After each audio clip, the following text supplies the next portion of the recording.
Les véhicules poids lourds en circulation à Cotonou, par qui sont-ils conduits? Ces conducteurs ont-ils la qualification requise? On s'intéresse dans cette édition au profil du conducteur des véhicules poids lourds.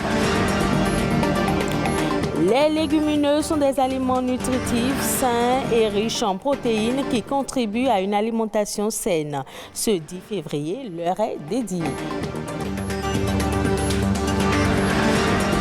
Les hépatites ne cessent de faire des ravages dans le monde et les idées reçues sur les risques de contamination sont nombreuses.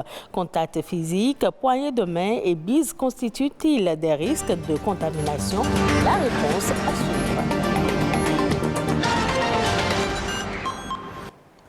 Bienvenue dans cette édition. Pour être au volant d'un véhicule, il faut avoir un permis de conduire.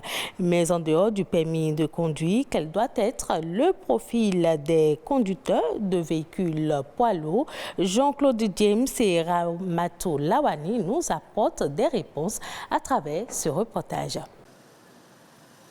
À ce carrefour, plusieurs véhicules de plus de 3 tonnes 5 de poids total en charge autorisé profitent de cette circulation plutôt fluide. À bord de ces véhicules qualifiés de poids lourds, des conducteurs dont certains tentent de dresser le portrait idéal. Ça doit être une personne responsable, une personne âgée, une personne qui a de famille, une personne qui ne doit pas fumer, qui ne doit pas boire de l'alcool. Son permis d'être quelqu'un de normal, intelligent, et puis il faut qu'il connaisse au moins Dieu. Si quelqu'un n'est pas patient, il ne peut pas conduire. Puisque si tu es pressé, tout le temps pressé avec les camions, je pense que ça ne pourra pas aller. Un portrait quelque peu nuancé par les spécialistes. Pour conduire les véhicules de transport de marchandises, il faut d'abord le permis C, comme je l'ai dit, le permis C, pour conduire un véhicule de marchandises dont le PTAC ne dépasse pas 18 tonnes. Et il faut le C1 pour conduire les véhicules de plus de 18 tonnes. Et là, le conducteur devait avoir le permis B et attendre 1 an avant de demander la catégorie supérieure. Et ces conducteurs, vraiment, ils doivent remplir d'autres conditions. Ils doivent être en bon état de conduite. Et malheureusement, chez nous, il y a un aspect que les gens ne respectent pas, c'est-à-dire le temps de conduite. Pendant une conduite continue de 4 heures de temps, tout conducteur doit prendre une pause de 45 minutes. Le respect de cette règle réduirait le nombre d'accidents de circulation, souvent fatals. Les légumineuses sont riches en nutriments avec une teneur élevée en protéines. Ce sont des aliments recommandés dans les régions où la viande et les produits laitiers sont difficiles d'accès. En raison de ces qualités, les légumineuses sont recommandées dans le traitement du diabète, des maladies cardiaques et aident à lutter contre l'obésité. Ce 10 février, journée consacrée aux légumineuses, on s'interroge sur leur apport nutritionnel sur la santé. Riches en nutriments, les légumineuses sont aujourd'hui des cultures essentielles pour l'humanité. Secs ou verts, elles sont des plantes dont les fruits sont contenus dans des gousses. Les légumineuses cumulent des qualités qui les rendent plus que recommandables pour les consommateurs de tous les continents. Quand on dit légumineuses, il faut savoir que c'est le haricot rouge, les lentilles, le pois vert, le cassoulet, le vanzon. Tout ce qui pousse dans une coque en égrène, c'est des légumineuses. Donc, les légumineuses sont adaptées à chaque individu selon leur santé. Et c'est un besoin qu'il faut dans le repas journalier, voire hebdomadaire, pour permettre à chacun de se ressourcer et de faire une bonne compensation des vitamines et minéraux. Comme la viande ou les produits laitiers, les légumineuses ont une teneur élevée en protéines et en acides aminés d'origine végétale pour l'alimentation humaine. Elles contribuent ainsi à la croissance et au développement de l'organisme humain. C'est riche en protéines végétales. Et parce que nous avons des protéines animales et des protéines végétales. Les protéines végétales, on en a besoin pour le maintien du corps. Les légumineuses contiennent naturellement de la vitamine B.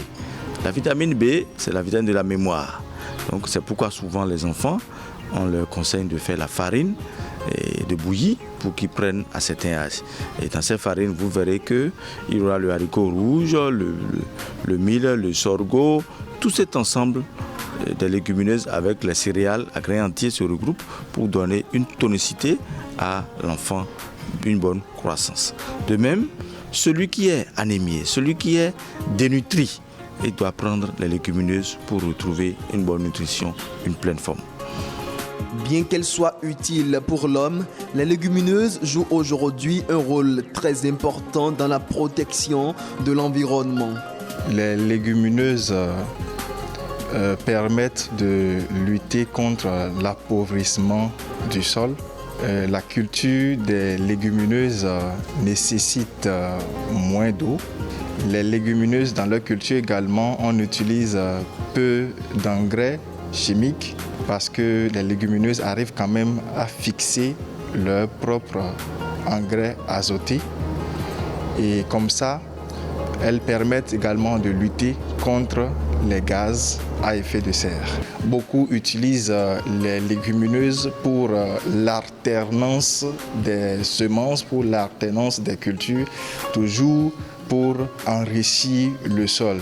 Sensibiliser alors l'opinion publique et les décideurs sur la nécessité de sauvegarder les légumineuses est le seul défi qui s'impose à toute l'humanité pour une alimentation saine et une planète en bonne santé.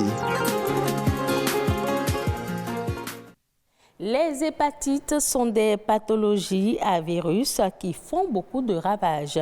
Selon l'opinion publique, les élans et comportements amoureux entre les partenaires constituent des portes ouvertes aux hépatites. Qu'en est-il réellement?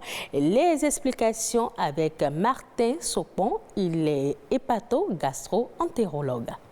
Il faut dire que le virus de l'hépatite B se retrouve dans la plupart des liquides biologiques, notamment le sang, la sueur, la salive, les urines et tout.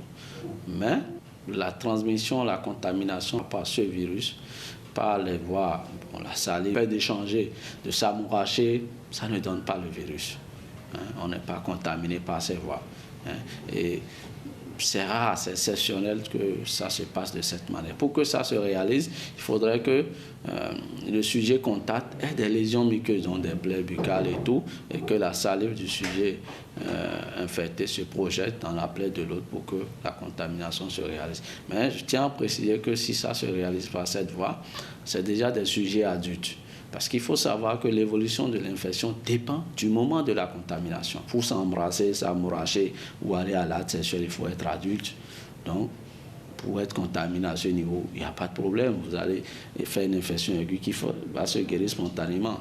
Donc, les contacts sexuels aussi, le virus est dans le liquide sexuel, mais il faudrait que le sujet qui est infecté ait une forte charge virale et que ça soit un virus avec antigène HBE positif ou que les relations sexuelles se passent pendant que la femme est en menstruation ou que la femme, il n'y a pas eu beaucoup de préliminaires et que la femme n'est pas suffisamment sensibilisée. Donc, il y a des micro-saignements pendant l'acte sexuel. C'est ces facteurs-là qui augmentent le risque de contamination. Sinon, en réalité, beaucoup plus chez nous, on est infecté par ces virus très tôt dans nos premières heures de vie, par notre mère ou bien dans l'entourage familial.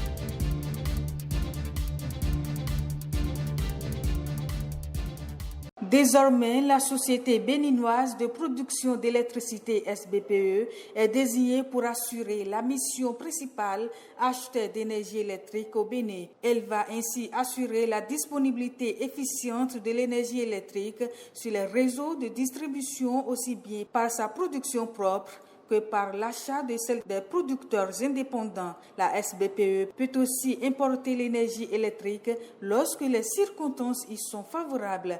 Elle aura également pour tâche de centraliser l'achat de l'énergie électrique pour satisfaire les besoins des délégataires de services publics, de distribution ou ceux de grands clients ou des clients éligibles.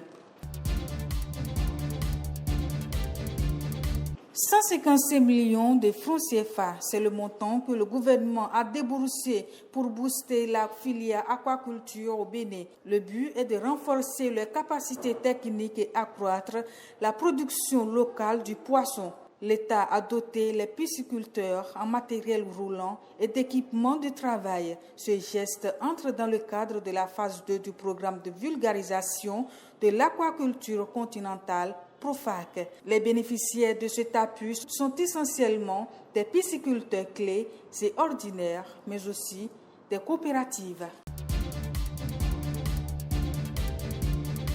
Enfin, nouvelle réforme dans l'enseignement supérieur au Bénin.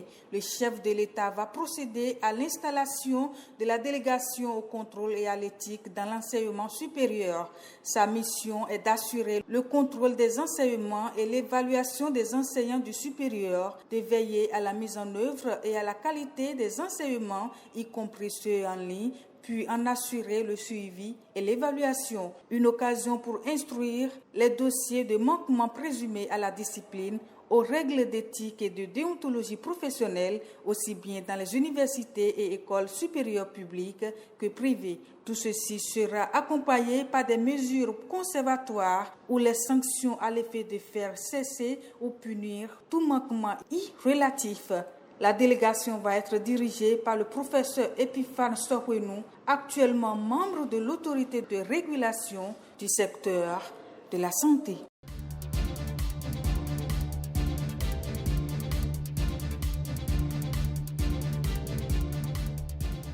En Afrique de l'Ouest, le sésame n'est plus disponible en grande quantité. Que ce soit au Burkina Faso, au Mali ou encore en Guinée, les échanges se font de plus en plus rares faute de stock.